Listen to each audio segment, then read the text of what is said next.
Right. Now we are going to learn some very important ideas behind the story, action and reaction. Now, when it comes to this story, this is basically about actions of Lokunanda and reactions of Kusuma. And this story is really linked with the Buddhist theme, karmic law. All the actions have repercussions, right? So we have to, see that Buddhist perspective. And also we have to learn about Shadra, piety, the Buddhist concept, and Dana, Buddhist concept. So this short story encaptures more Buddhist perspectives. And also we have to learn that the main character Lokunenda is a hypocritical character.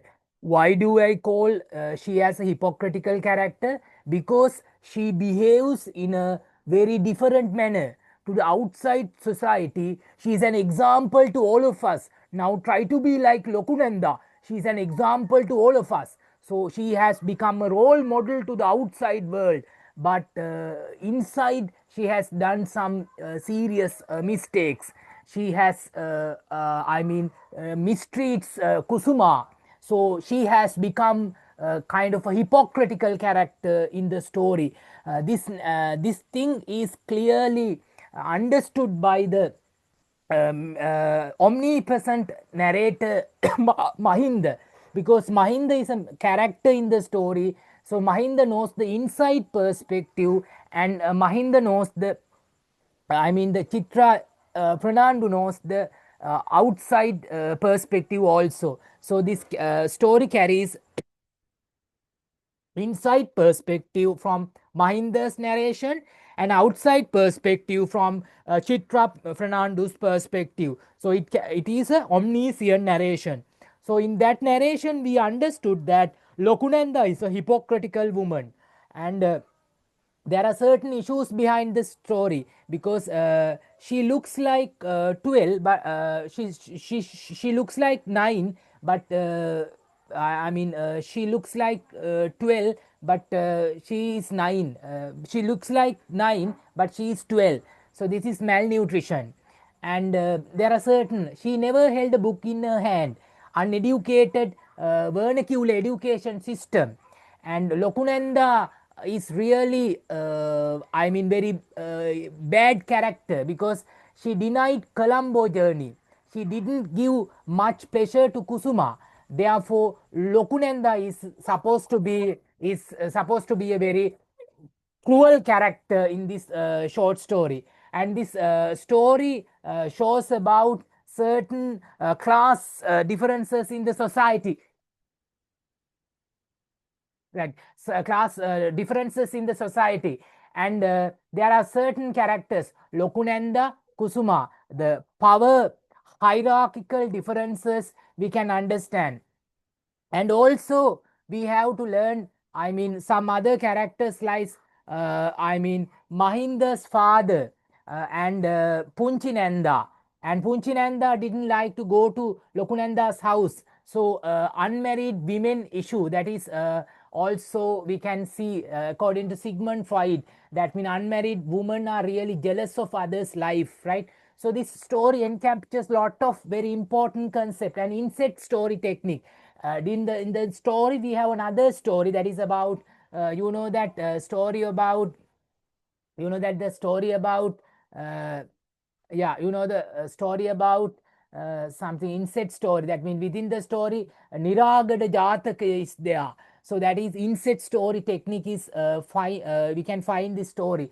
There are knee on the there is a wound in the knee. So that is about the poverty stricken society. Symbol of poverty is shown in the short story. And this short story really very important aspects, many perspectives are given through the short story.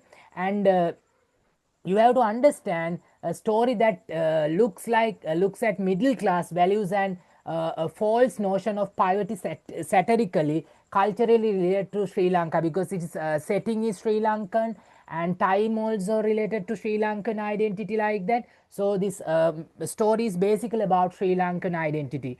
As in professional mourners, there is another story. Narrates a generation moved from the main protagonist, and as a result, education maintains a distance from the assumption and values of parents' generation, right? The title refers to the concept of karma in Buddhism, which holds the meaning that every action will have a kind of consequence. Lokunanda, the main protagonist, is satirically portrayed from the onset of the story. She is an irreproachable, we cannot blame Lokunanda, right? And vindictive woman, so she becomes a kind of a victim, right? Is known for her religious nature. She conducts public acts of giving in order to accumulate merits, ensuring a better life. So that is not the correct Buddhism, right? So that is popular Buddhism she is practicing. She donates loudspeaker in order to get the famous, get the popularity. She helps others, but she expects something from them in return. Lokunanda decides to adopt a little girl called Kusuma. Though it is termed as adoption, it is actually for servitude.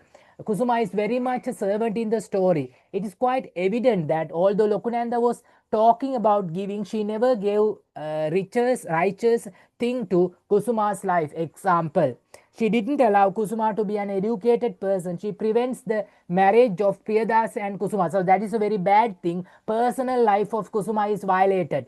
Kusuma has great resolve of strength, and she is strong enough to bear the worries, right? So as a result of that, she has bottled up anger, and she takes the revenge upon the adult world. So we have to see these things also, right? But Kusuma has a great resolve of strength, and she's strong enough to bear the worries. At the end, Kusuma becomes Lokunanda's alter ego. Now Kusuma has become same kind of a falsely pious, narrow-minded woman. Lokunanda's earlier, and now Lokunanda's is firmly in the grip of her power, because there's a power issue is also there. At the end of the story, there's a clear notion, and end reflects complete survival role reversal technique. Earlier the power was with Lokunanda, but later the power goes to Kusuma, right? But Kusuma excessively used the power to put Lokunanda in trouble.